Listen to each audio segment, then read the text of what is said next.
This is a solid waste. You might be familiar with this since you can see this everywhere, from rivers to streets to even your own houses.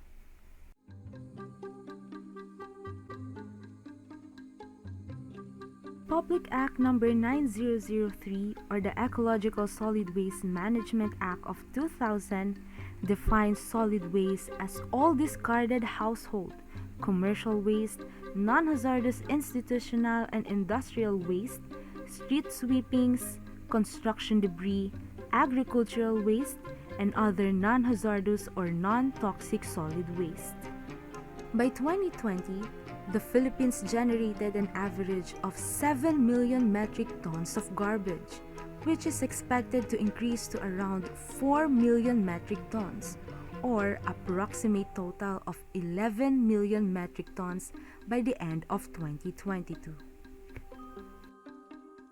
According to the Environmental Management Bureau of the Department of Environment and Natural Resources, Region 4A alone contributed massively to the country's solid waste production. And in the said region, Cavite stands out, especially during this COVID-19 pandemic. Pandemic talaga is malaking part sa pagtaas ng waste generation, particularly sa plastic consumption ng residents ng Cavite. I'm sure kayo na-experience nyo, di ba? Lahat nakabalot sa plastic. Yung mismong food mo naka-plastic, kutsara tinidor mo naka-plastic. Yun. The city of Dasmariñas, Bacoor City, and Imus City are the top 3 cities or municipalities polluted with solid waste in Cavite.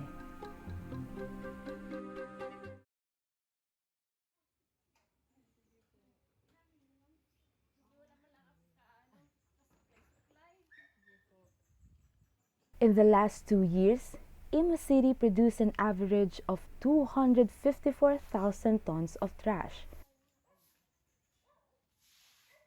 This is manifested in certain communities like Metroville subdivision in Barangay Alapan 1C. While the subdivision is generally clean, the place starts to look different when Monday strikes during garbage collection.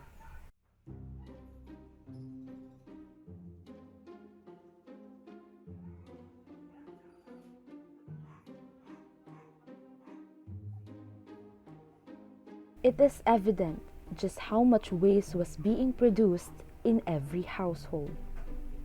And what's worse is that when their garbage is collected, it was not even segregated properly, which made some of the residents raise their own concerns. Parang kahit may segregation na mangyari, parang wala ring effect kasi sama-sama pa din siya dun sa truck. Dapat yung bukod-bukod ba? Diba? Kasi para hindi yung nauukod yan. May lalagyan dapat ng dati. May lalagyan ng dyan, yung kanin baboy. Itinanggal din nila yun. Kaya yung halo-halo ang basura. Kung nasegregate kasi, yung baga, hindi ba kagad mapuno yung truck na isa eh. Kung ito yung nabubulok. Isang truck ng pick up, yung nabubulok yung isa. Para in which, yung hindi nabubulok, pwede lang mapakinabangan.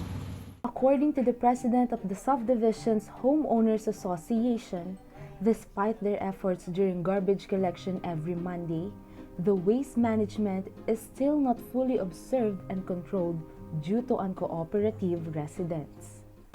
Noong una, problema talaga namin yan ng mga opisyalis ko na yung pagtatapon ng waste. Yung kanin baboy, tinatapon na namin sa kanal. So, mabilis na may mga nagre-reklamong kapitbahay. Tapos, nung naglagay naman tayo ng isang lugar kung saan itatapon ng kanin baboy, nagiging baboy talaga. Bakit po?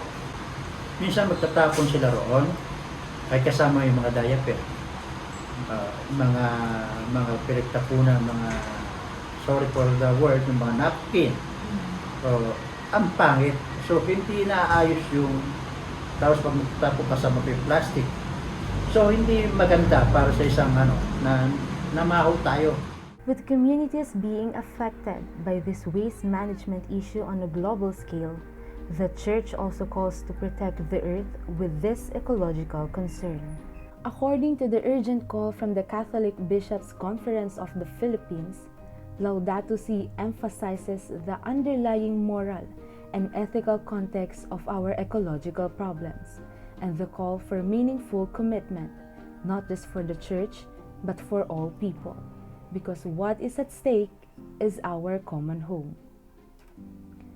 Pope Francis calls for a re-evaluation of the prevailing models of global development and a redefinition of our notion of progress so that it can truly serve the common good. One of those who follows this call of action to fight our battle against ecological waste problem is Dr. Julio Castillo Jr., the chairman and president of Project Lunti and Cavite and the chairman of the board of Akbay Kalikasan, who advocates for waste management. We started from our subdivision. So that's how you do it. Kasi nga, charity begins at home. Dito sa Cavite, nakita ko yung name.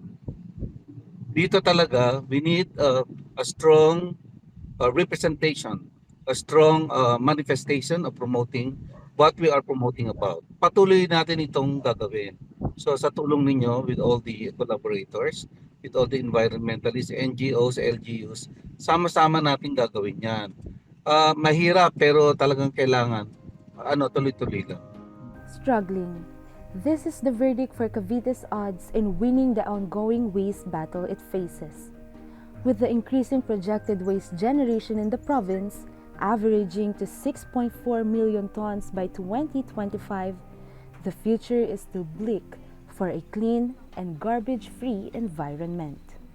However, this uncertainty is not inevitable.